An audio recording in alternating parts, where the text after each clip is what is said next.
gold medalist in Provincial Meet 2024 and gold medalist in RAAC 2025.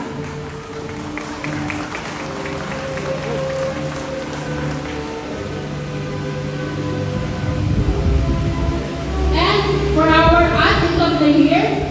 they will receive an award of excellence gold medal from Governor Nales and a gold medal